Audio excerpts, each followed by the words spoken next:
भज वासुदेवं भज वासुदेवं भज वासुदेवं कृष्ण वासुदेवाय हरे परमात्मा प्रणतक्लेशनाशाय गोविन्दाय नमो नमः।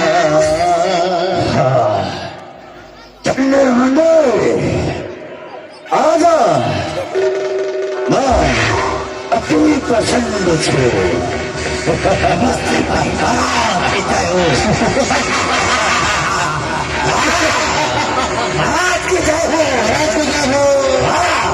जाओ मेरे लागी आसन ले आओ। जय के महाराज जय के महाराज ले आओ। महाराज का आसन कहाँ पर है? महाराज आसन कहाँ पर है? कहाँ पर है महाराज? बैठिए महाराज बैठिए महाराज। महाराज को जय हो। महाराज को जय हो। जाओ महारानी कया दुलाए पुत्र प्रहलाद ले आओ।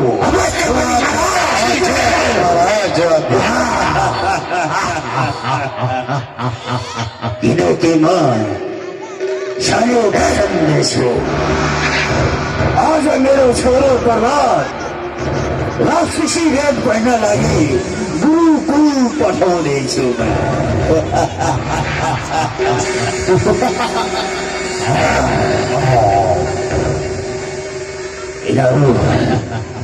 चण्डीमणि हामीले छिटो अवश्य पनि महाराज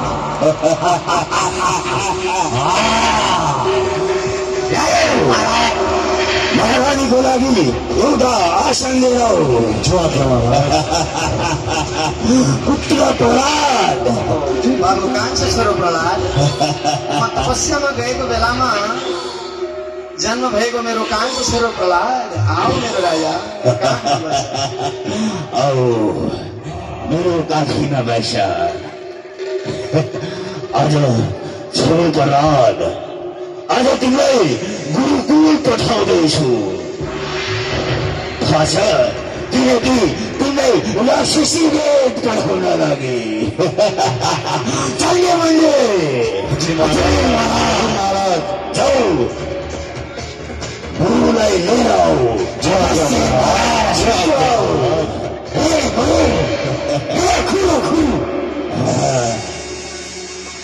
बाबु प्रहलाद तिमीले पिताजी अवश्य राक्षसी वेद पढेर आउँछौ। अवश्य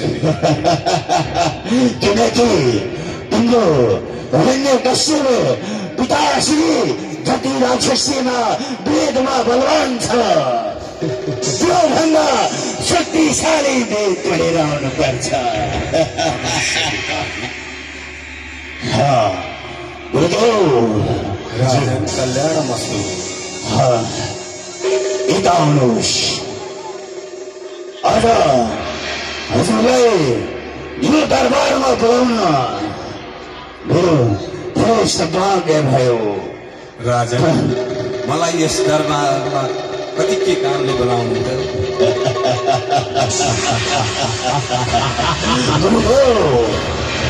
मेरो ठुलो पुत्र प्रहलादलाई गुरुकुल लिएर जानुहोस् अनि उसलाई राक्षसी वेद पढाउनुहोस्। अवश्य लिएर जानुहोस्। बाबु प्रहलाद जाउँ।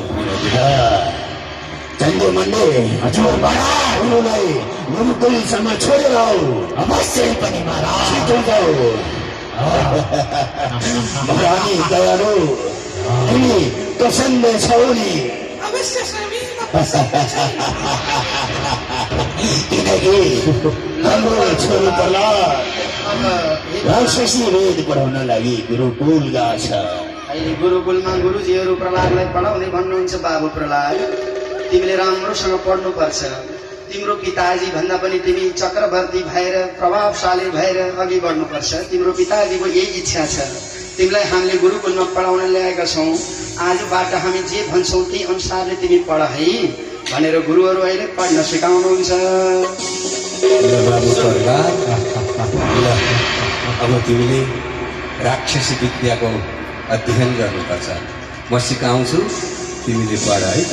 हुन्छ। कबाट काट्नु, कबाट काट्नु, खबाट खसाल्नु, खबाट साल्नु, गबाट गाड्नु, गबाट गाड्नु, गबाट घचेट्नु, गबाट घचेट्नु, नबाट न्यारमुर पार्नु, नबाट न्यारमुर पार्नु। ल यो अध्ययन गर्दै गर, म बाहिरबाट आएको तिमीसँग फेरि सोध्छु। कयारुल पुत्र प्रहलादलाई गएको 1.5 हप्ता भइसक्यो। अवश्य तिमीले राक्षसी वेद पढ्यो होला। आज मेरो हजुरलाई छोरो पुत्रको याद आएको छैन? मलाई त कस्तो रिस लागिरहेको छ। बोलाउन पठाउन पुत्रलाई महाराज। अहिले हिरण्यकश्यपले विचार गरे, कयादु नाम गरेकी महारानी अहिले हिरण्यकश्यपलाई भन्न लागे, महाराज हाम्रो कान्छो छोरो प्रहलाद सानै बालका थियो, बिचरा पढ्न गएको। आज यतिका दिन भयो, के पढ्यो, कसो कसो भयो। त्यो छोरो प्रहलादलाई एकचोटि हेर्ने इच्छा छ महाराज, आज्ञा होस् भनेपछि हिरण्यकश्यप भन्न लाग्यो सेनाहरूलाई, "हे सेना हो हजुर महाराज, जाऊ गुरुकुलबाट छोरो प्रहलादलाई राहुलाई लिएर आऊ। अवश्य महाराज, छिटो जाऊ।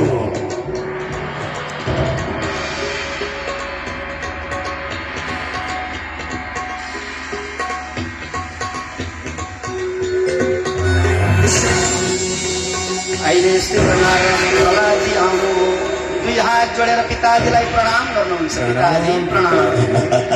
अनि हिरण्यकश्यप भन्न लाग्यो, मेरो सानो प्रहलाद, तिमीले नढाँटी भन न, गुरुकुलमा के पढ्यौ, के जान्यौ, के अध्ययन गर्यौ, तिमीले गुरुकुलमा के सिक्यौ, गुरुले के पढाउनु भयो, मेरो सानो, ल मलाई राम्रोसँग बताऊ त भनेर हिरण्यकश्यप आफ्नो छोरोलाई सोधनी गर्नु। बाबु प्रहलाद, तिमी गुरुकुलमा गएर के पढ्यौ, मलाई एकचोटि पढेर सुनाऊ। पिताजी, मैले त गुरुकुलमा गएर एकैचोटि 9 क्लास पास गरेँ नि पिताजी। 9 क्लास? 9 कक्षा पास गरेँ मैले। अवश्य राक्षसी वेद सिके होला। यो पुत्र प्रहलाद सुनाऊ। एकैचोटि 9 कक्षा तिमीले पास गर्यौ? पिताजी, बहुत राम्रो काम गर्यो प्रहलाद। मैले 9 कक्षा पास गरेको के सुन्नुहोस् है त। सुनाऊ। भन त मेरो सानो, तिमीले के पढ्यौ? विष्णु स्मरणं पादसेवनम् अर्चनं वन्दनं दास्यं सख्यमात्मा निवेदनम्। कसले पढायो तँलाई? प्रहलाद सुन, तैँले जसको नाम लिँदैछस् त्यो को हो तँलाई थाहा छ? तेरो काका हिरण्याक्षलाई छल गरेर सुँगुरको रूप धारण गरेर आएर मार्नेवाला त्यो गएर छली विष्णुको त नाम लिन्छस्। आज तँलाई कसले पढायो भन्? ए सेना, कसले पढायो यसलाई यस्तो कुरा? ए प्रहलादले भन्, तँलाई कसले पढायो? ए यहाँ आइज त, कसले पढायो भन्? आज तँलाई पनि मार्छु, तेरो पढाउनेवाला गुरुको त्यसलाई पनि मार्छु। आज शत्रुको नाम लिने त? भनेर हिरण्यकश्यपले अहिले गुरुकुलबाट गुरुलाई हाजिर गरायो। ए पढाउने पण्डित कहाँ छौ? पाउने त आउँछु। त्यस्तै प्रकार जाऊ लिएर आऊ त्यो पण्डितलाई। ए बाहुन, के पढाइस् तैँले भन्? तँलाई यही पढाउनु भनेको थिएँ मैले। राजन, आज मेरो छोरो प्रहलादलाई त्यो मेरो शत्रु छलिया विष्णु जसले मेरो भाइलाई सुँगुरको रूप धारण गरेर छल गरेर मार्यो, आज त्यो छली विष्णुको नाम पढाउँदैछौ तिमी? राजन, हामीले यसलाई पढाउन सकेनौँ युवराजलाई महाराज। आज जुन जोडेर पढाउनु कर्म त्यसको गर्ने प्रार्थना उल्टो पढ्छ, जसलाई निषेध गर्यो त्यही नै हो मेरो कर्म भनेर पढ्छ। महाराज कसरी पढाउनु? हामीले सिकाएको छैन, हामीले त राक्षसी विद्या नै पढाएको हो महाराज। तपाईँको छोरा प्रहलादलाई मैले धेरै तपाईँको प्रयास गरेँ छोरीले महाराज। कहाँबाट के पढ्छ पढ्छ, तर यो बच्चा आफै सबै कहाँबाट गुरुकुलको कहाँबाट विद्यार्थी पनि बिगारिसक्यो। अरू विद्यार्थीलाई पनि यसले बिगारिसक्यो सरकार। यसले सारा भयभरको दैत्य बच्चाहरूलाई सबलाई दैत्य विद्या छोडेर आज विष्णुको नाम यसले कसरी लिइरहेको छ सरकार। हामीले जानेर यसलाई पढाएको होइन महाराज, क्षमा गरी बक्सोस्। कहाँबाट पढ्यो यसले? ए प्रभात सुन, तँलाई म राम्रोसँग सम्झाउँछु। हेर, यो चन्दन रूपी दैत्य कुलमा त आइजहरू कहाँबाट पलाइस्? आज तेरो कारणले दैत्य कुल समाप्त हुन सक्छ। ए प्रहलाद, सुध्री, त्यो छलीको नाम लिनु हुँदैन, राम्रोसँग पढ्यो। त्यो छली विष्णु भनेको हाम्रो शत्रु हो, त्यसको नाम लिनु हुँदैन। अब फेरि आइन्दाबाट यस्तो पढाइ मैले पढेको सुने भने, यो मुखबाट तेरो आवाजबाट मैले विष्णुको नाम सुने भने तँलाई पनि बाँकी राख्दिन। यो पढाउने गुरु चाहिँको पनि म दारी कपाल केही बाँकी राख्दिन। सब यसलाई गएर म देश निकाला गरिदिन्छु। ए पण्डित, राम्रोसँग लगेर पढा, हेरेर जा।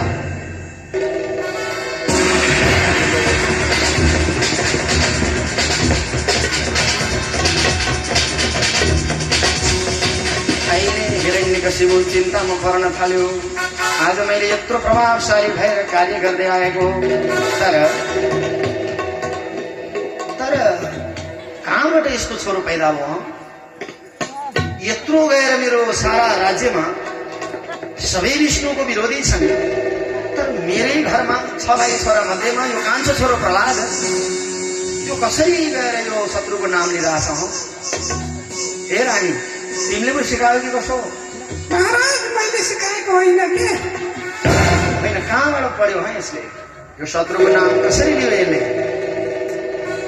हिरण्यकशिपुलाई चयन भएन, मनमा चिन्ताले आकुल व्याकुल भएर रहन लाग्यो। अनि हिरण्यकशिपु यस्तो प्रभावशाली थियो कि चक्रवर्ती सम्राट हिरण्यकशिपुको पालामा पृथ्वीले समेत नखनी नजोतिकन अन्नदान दिने गर्दथिन्। यस्तो महान प्रतापी हिरण्यकशिपु थियो।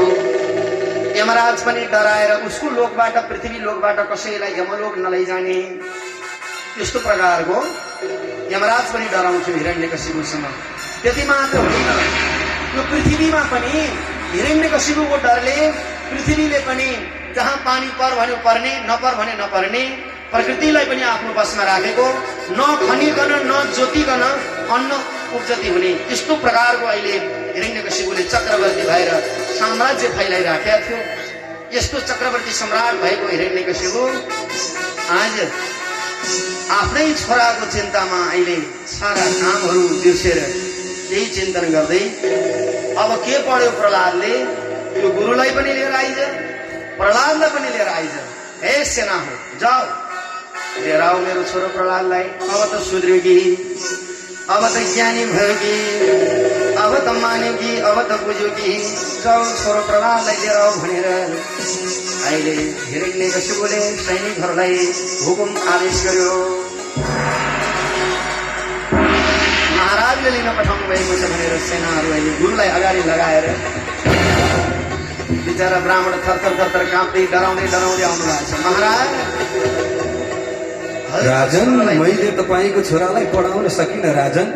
मैले जुन विद्या पढाउँदैछु त्यसको उल्टो उल्टो पढेर त्यसले भन्नेकै मान्दैन महाराज। कसरी सुधारियो महाराज? पढाउन सकिनँ। आज मेरो गुरु शुक्राचार्य हुनुहुन्थ्यो भनेदेखि यो प्रकारको समस्या हुँदैन थियो। तर तिमीहरू गुरु पुत्र षण्ड अमरका नाम गरेको तिमीहरू दुईलाई मेरो छोरोलाई शिक्षा दिन सकेनौ। पर्ख अहिले तिमीलाई। यतापट्टि प्रहलादलाई गएर सोध्न लाग्यो, ए बाबु प्रहलाद, तिमी त अब ज्ञानी भयो कि बुझ्यौ कि बाबाको जस्तै तिमीले गएर बाबाको लक्ष्य र उद्देश्यमा तिमी ध्यानमा केन्द्रित भयो कि? मेरो सानो नढाँटी भन, तिमीले के पढ्यौ? गुरुले के पढाउनु बोल, मलाई सुनाऊ त। पिताजी, मैले त अहिले गएर झन् धेरै अध्ययन गरेँ। के गरेँ भने ईशावास्यमिदं सर्वं यत्किञ्चं जगत्यां जगत्, सबै जगतभरि मेरो ईश्वर नै व्याप्त हुनुहुन्छ। उहाँको इच्छा बिना हावा पनि चल्दैन पिताजी। यो कुरो सुन्ने बित्तिकै अहिले छोरालाई फालिदियो, घचेडेर पर फालिदियो छोरालाई। ए प्रहलाद,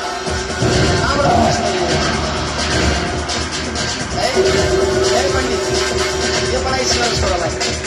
आज यस्तो बालका बच्चालाई पनि तैँले सम्हाल्न सकिनस्?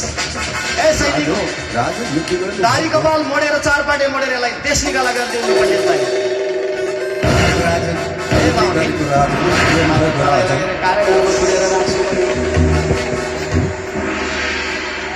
दारी कपाल उखालेर पण्डितलाई अहिले सण्डमर्खलाई देश निकाला गरी हिरण्यकशिपुको पासमा सैनिकहरू हाजिर भए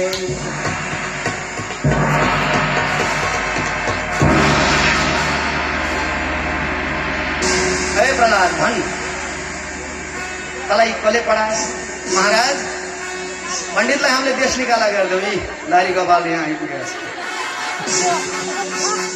हामी यहाँ उपरान्त अहिले यस्तै प्रकारबाट प्रहलादलाई हिरण्यकशिपु भन्न लाग्यो है तँलाई कसले पढायो भन्दा प्रहलादले भन्नुहुन्छ पिताजी तपाईँले यस्तो नगर्नु एक दिन सबले मर्नुपर्छ सबैको आत्मामा सधैँ अन्तर्यामी रूपमा भगवान श्रीहरि विष्णु नै हुनुहुन्छ भनिसकेपछि ज्याँ आफ्नो छोरोलाई समातेर कठेलामा घुमाउँदै तर्साउँदै छोरोलाई भन्न लाग्यो आज तँलाई पनि मार्छु तेरो छलिया विष्णुलाई पनि मार्छु ए सेना हो आफ्नो छोरोलाई म कसरी मारौँ मेरो हातले म कसरी मारौँ जाऊ तिमीहरूले यो शत्रु रहेछ मेरो यसलाई गएर तिमीहरू मारिदेऊ यसलाई भिरबाट गुल्टाएर मारिदेऊ मरेन भने समुद्रमा खसालिदेऊ मरेन भने सर्पले टोकाएर मार्यो यो गर्दा पनि मरेन भने हात्तीले घुसाएर मार्यो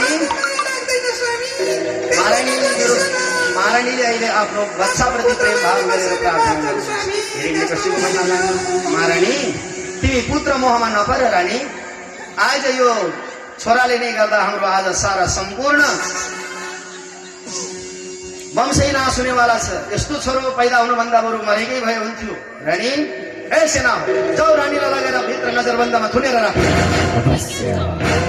अहिले हिरण्यकशिपुले आफ्नो छोरोलाई मार्न आदेश दिएर रानीलाई पनि लगेर नजरबन्दमा थुनेर राख्यो अनि गाउँ प्रान्त हिरण्यकशिपु मार्न भनेर पठाउँदा हिरण्यकशिपुको सेनाले प्रहलादलाई हात्तीले कुचाएर मार्न खोज्दा पनि मरेनन् सर्पले डसाएर मर्न खोज्दा पनि मरेनन् तातो तेलमा कराईमा उमाल्दा पनि मरेनन् अनि समुद्रमा खसाल्दा पनि मरेनन् बाउला हात्तीहरूले कुल्चाएर मार्न खोज्दा पनि मरेनन् यत्र तत्र सर्वत्र हरिले रक्षा गर्नु हिरण्यकशिपुले आफ्नै बहिनी होलिकाको काँधमा राखेर डराउँदा पनि बहिनी मर्यो प्रहलाद नमरेपछि प्रहलादलाई देख्ने बित्तिकै हिरण्यकशिपु भूत आयो भूत महाराज भूत महाराज केही गरेर पनि यो प्रहलादलाई मार्न सकेनौ महाराज हजुरको बहिनी होलिका पनि मरेर गइन्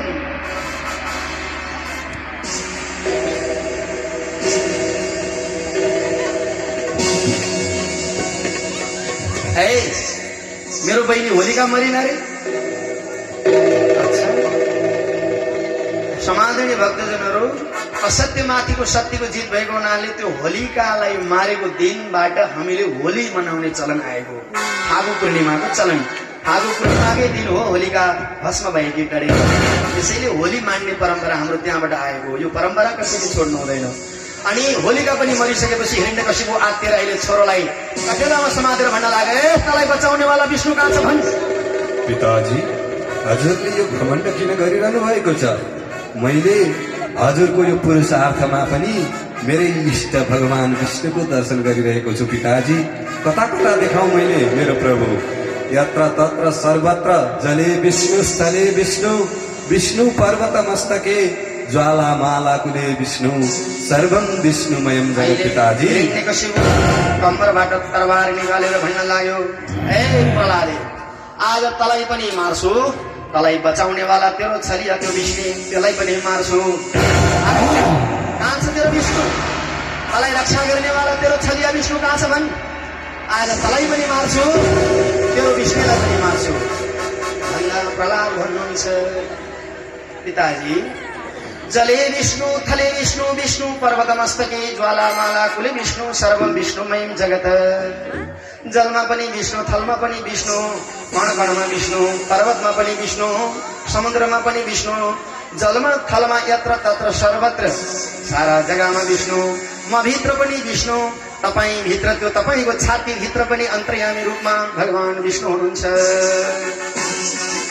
भनेपछि ए प्रहलादे आज तैँले मेरो बहिनी होलिका पनि मारी सारा सम्पूर्ण तैँले यो दैत्यकुललाई नाश गर्न आएको रहेछस् आज तँलाई पनि मार्छु तेरो छली विष्णुलाई तलाई बचाउनेवाला त्यो छली विष्णुलाई पनि मार्छु भन्। कहाँ छ तेरो विष्णु? अहिले प्रहलादको गलामा समातेर लछार पछार गर्दै छोरोलाई आज तलाई मार्ने हो मैले मेरो हातले। आज आफ्नो हातबाट छोरो कसरी मारौँ भनेको, तर त मेरो शत्रु रहेछस्, तलाई नमारी छोड्दैन भनेर प्रहलादलाई अनेक प्रकारबाट त्रसित गराउँदै तलाई पनि मार्छु, तेरो विष्णुलाई पनि मार्छु भन्। कहाँ छ विष्णु भन्? पिता, कहाँ छ तेरो विष्णु? तपाईँले लिनुभएको त्यो खड्गमा पनि मैले मेरो प्रभुको दर्शन गरिरहेको छु। विष्णुको पिताजी, ए प्रहलाद, यो हट्टीको खम्बामा पनि तेरो विष्णु छ? अवश्य पिताजी, मैले दर्शन गरिरहेको छु। हजुर पनि भक्तिले दर्शन गर्नुहोस्, अवश्य दर्शन गर्नुहोस्। रिसले क्रोधले युक्त भएर प्रहलादले अवश्यमेव मेरो भगवान यत्र तत्र जहाँ पनि हुनुहुन्छ भनेपछि एकचोटि रिसले क्रोधले आवेशमा आएर हिरण्यकशिपुले एकचोटि त्यो खम्बामा पिल्लरमा गएर वज्र प्रहार गरेको थियो। त्यहीबाट अहिले सरासरी जगतका प्रभु मालिक भगवान नृसिंह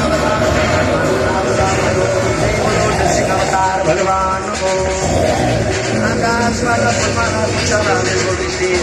अहिले नरसिंह अवतार परमात्मा अहिले त्यहाँ उपरान्त अहिले भगवानको प्रादुर्भाव भयो अनि हिरण्यकशिपुको सैनिकहरूमाथि भगवान जाय लाग्नु हो।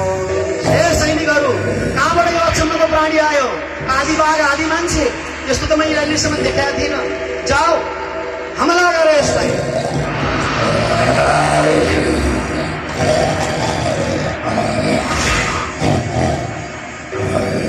अहिले भगवान अहिले सरासरी सारा सैनिकहरूलाई चापसमा चाहिँ दण्डित गर्दै हिँड्दै सारा सैनिकहरू त्यहाँबाट भागेर जान लागे।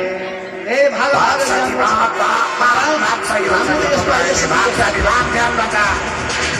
हामीले त यस्तो अहिलेसम्म देखाएको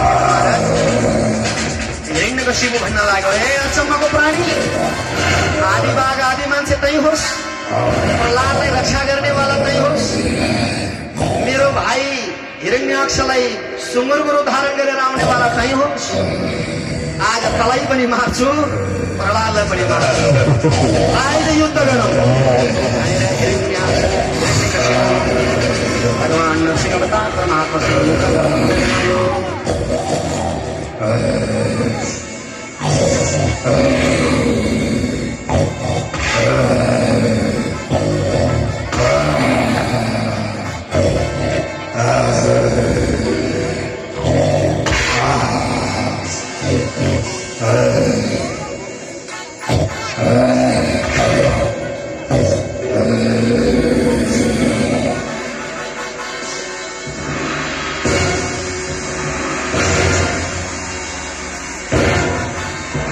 घनघोर तरिकाबाट अहिले युद्ध चल्न थाल्यो।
साँझको प्रहरमा भगवानले दैलोको संहारमा राखेर आफ्नो काखमा लिएर हिरण्यकशिपुलाई भगवान भन्नुहुन्छ, हे हिरण्यकशिपु, भन् तैँले तेरो ब्रह्मासँग के वरदान मागेको थिइस्? हे अचम्मको प्राणी, तैँले मलाई त्यत्तिकै मार्न सक्दैनस्। म अचम्मरी छु। मलाई ब्रह्माजीले वरदान दिनुभएको छ, म न जलमा मर्ने न स्थलमा मर्ने, कहीँ पनि मेरो मृत्यु हुँदैन चम्मको प्राणी। त्यति मात्रै होइन, न बाहिर न भित्र, न तल न माथि, न काँचोले न सुकेकोले, यानी ब्रह्माजीको सृष्टिका कुनै पनि जीवहरूद्वारा मेरो मृत्यु हुने छैन चम्मको प्राणी। त्यसैले तैँले मलाई मार्न सक्दैन। हे दानव, हे हिरण्यकशिपु, तैँले ब्रह्मासँग वरदान मागेको थिइस्, कुनै पशुबाट पनि मेरो मृत्यु नहोस्, मानवबाट पनि मेरो मृत्यु नहोस्, दानवबाट पनि मेरो मृत्यु नहोस्, पशु पंक्षी कसैबाट मेरो मृत्यु नहोस् भने होस् कि होइन? हो, तैँले आदि बाघ आदि मान्छेसँग पनि नमरौँ भनेको थिइस्, यस्तो वरदान थिएन। भनेको छैन। आदि बाघ आदि मान्छे कहिले देखाएको थिइस्? देखाएको छैन। अनि तैँले ब्रह्माजीको सृष्टिबाट नमरौँ भने होस् कि होइन? तेरो ब्रह्मालाई नै मैले सृष्टि गर्ने गरेको छु। अब मनै तेरो काल हो। तैँले काँचोले नमरौँ, सुक्याले नमरौँ भने होस् कि होइन? अवश्य। अब मेरो यो नङ काँचो हो कि सुक्या होला भन्? काँचो पनि छैन, काँचो भनौँ सुक्या भने पनि छैन। अब सुकेको पस्टा जस्तो छ। सुकेको भनौँ भने बारम्बार पलाइरहन्छ। के हो भन्दा यो नङ नै तेरो काल हो। हे पापी, तैँले 12 महिना 12 काल नमरौँ भनेको होस् कि होइन? हो, मैले 12 महिना नमर्ने वरदान प्राप्त गरेको छु। तैँले यो मलमासको समय पुरुषोत्तम महिनामा पनि नमरौँ भनेको थिइस् कि भन्दा भनेको छैन। यो 13औं महिना भनेको पुरुषोत्तम महिना। यो 13औं महिना मैले तलाई नै मार्नको लागि पुरुषोत्तम महिनाको सृष्टि गरेको। 13औं महिनामा पनि नमरौँ भनेको थिइस्। तैँले बाहिर नमरौँ भित्र नमरौँ भने होस् कि होइन? बाहिर नमरौँ भित्र नमरौँ भने होस् कि होइन? अहिले बाहिर छस् कि भित्र छस् ल भन् भन्दा बाहिर पनि छैन, दैलोको संहारमा छु। यो दैलोको संहारमा छु म त। ढोकाको बीचमा दैलोको संहारमा बसेको छु अहिले तपाईँको काखमा। तैँले आकाशमा पनि नमरौँ, पातालमा पनि नमरौँ, जमिनमा नमरौँ भने होस् कि होइन? अहिले कहाँ छस् भन्? म न आकाशमा न पातालमा, हे अचम्मको प्राणी, म त तेरो काखमा पो छु। तैँले मेरो काखमा पनि नमरौँ भनेको थिइस् भनेर यस्तो वरदान मैले प्राप्त गरेको थिएन अचम्मको प्राणी। सुन हे पापी, तैँले मेरो भक्तलाई ज्यादै नै दुःख दिइस्।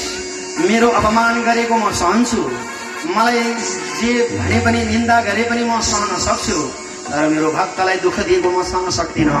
हे पापी, मर्नको लागि तयार हो भनेर भगवानले आफ्नो योग बल सारा खिचेर हिरण्यकशिपुको पेट चिरेर परमात्माले छाती पेट चिरेर नम्रद्वारा हिरण्यकशिपुको अन्त्य गर्नुभयो। हिरण्यकशिपु मर्दन भगवानको,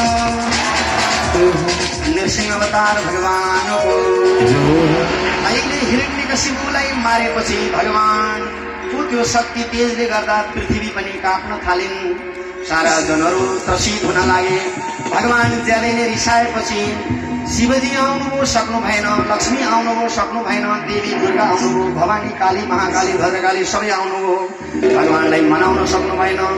नारदले यो कुरो पक्कै बुझेर भगवानले पक्कै पनि आफ्नो भक्त खोज्नु भएको भन्ने बुझेपछि नारदले प्रहलादलाई प्रेरणा दिनुभयो। प्रहलाद गएर 2 हात जोडेर भगवानको अगाडि अहिले प्रार्थना गर्नुहुन्छ, प्रभु हजुर मसँग शान्त हुनुहोस्, भगवान हजुर प्रसन्न हुनुहोस्। म जस्तो अभागी पुत्र आज आफ्नो कारणले पिताजीलाई पनि मराएँ। हजुर जस्तो परमात्मालाई मैले यो कष्ट दिएँ, भगवान मैले भुल गरेँ, मलाई क्षमा गर्नुहोस्। यस्तो प्रकारबाट प्रहलाद भगवानलाई प्रार्थना गर्नुहुन्छ। प्रार्थना स्वीकार गरेर भगवानले प्रहलादलाई पाखुरामा हातमा समातेर लिएर भगवान आसनमा विराजमान भएर आफ्नो काखमा प्रहलादलाई लिएर भगवान नरसिंह अवतार परमात्मा बाघको शिर भएको हुनाले बाघले आफ्नो बच्चालाई जिब्रोले चाटेर माया गर्ने स्वभाव हुने भएको हुनाले गर्दा भक्त प्रहलादलाई नरसिंह अवतार परमात्माले अहिले जिब्रोले चाटेर माया गरिबक्स्यो, आशीर्वाद दिबक्स्यो। बाबु प्रहलाद, तिम्रो लागि म यत्रो कष्ट लिएर आएको छु, तिमी मसँग चित्त नदुखाऊ है। तिम्रो पिताजीलाई मैले मारे, अब आइन्दो प्रान्त तिम्रो कुलमा म कसैलाई मार्ने छैन। 7 कुलमा मार्दिन बाबु। आजबाट तिमीले ध्यान दिएर सुन, जहाँ जसको कुलमा यदि विष्णुको भक्त मेरो भक्त कोही जन्मिन्छन् भने त्यस्ताको 21 कुलको उद्धार हुनेछ। आजबाट तिम्रो 7 कुल मामालीपट्टि, 7 कुल भोलि विवाह भएपछि तिम्रो गृहस्थी जीवनमा ससुरालीपट्टि, 7 कुल तिम्रो घरपट्टि, मामालीपट्टि र ससुरालीपट्टि गरेर 7 यहाँ 21 कुलको तिम्रो उद्धार हुनेछ बाबु प्रहलाद। तिम्रोमा गएर 7 पुस्ता अब मार्दिन। अब बलि विरोचन आदि इत्यादि तारकासुर आदि गरेका तिम्रा नाति पनाति छोराहरूलाई म मार्ने छैन। राक्षस योनिमा जन्मेर पनि, राक्षस कुलमा पैदा भएर पनि आज तिमीले मेरो भक्ति गर्यौ बाबु प्रहलाद। तिम्रो चित्त पो दुख्यो कि तिम्रो पिताजीलाई मैले मारे, तिमीलाई मैले अन्याय पो गरेँ कि बाबु। तिमीले यो कर्म आफ्नो कहिल्यै पनि नछोड्नु। पिताजी प्रतिको श्रद्धाभाव र भक्ति सद्गति गर्नु, अनि त्यसपछि बाट पुत्रको धर्म गर्नु। र आजबाट तिमीलाई म यो पृथ्वीको राज्य तिमीले गर्नु। आजबाट तिमीलाई म राज्य अभिषेक गरिदिन्छु। आजबाट तिमीले धर्म अर्थ काम मोक्ष सबै कुरालाई परिपालन गरेर प्रजाहरूलाई सबैलाई भक्तिको मार्गमा लगाएर तिमीले आजबाट शासन गर्नु है भनेर भगवानले प्रहलादलाई अहिले आसनमा राखेर भगवान नरसिंह अवतार परमात्माले शिरमा आशीर्वाद दिएर भगवानले राज्य अभिषेक गरिदिनु भयो। परमात्माले आफ्नो आसनमा अहिले त्यो सिंहासनमा प्रहलादलाई राखेर भगवानले राज्य अभिषेक गरिदिएर त्यहाँबाट भगवान विदावादी हुन लाग्नुभयो। बाबु प्रहलाद आजबाट तिमी राजा भयो। सिंहासनमा राख्नुभयो भगवानले, तिमी बस सिंहासनमा राज हो प्रहलादलाई। प्रहलादलाई राखेर नरसिंह अवतार भगवान अहिले त्यहाँबाट प्रहलादलाई तिमीले राज्य गर्नु है भनेर शिरमा भगवानले आशीर्वाद दिएर लौ त तिमी राम्रोसँग बस है, आजबाट तिमीले राज्य गर्नु। तिमीले जति बेला सम्झन्छौ तिम्रो हृदयमा मेरो स्मरण हुन्छ, दुःख आपत पर्दा तिम्रो साथमा म सधैँ छु भनेर भगवान नरसिंह अवतार परमात्माले आशीर्वाद दिएर अहिले प्रभु त्यहाँबाट वैकुण्ठ धाम भगवान प्रस्थान गरिबक्स्यो। हिरण्यकशिपुलाई लगेर मसान घाटतिर फाल्दै आउँथ्यो।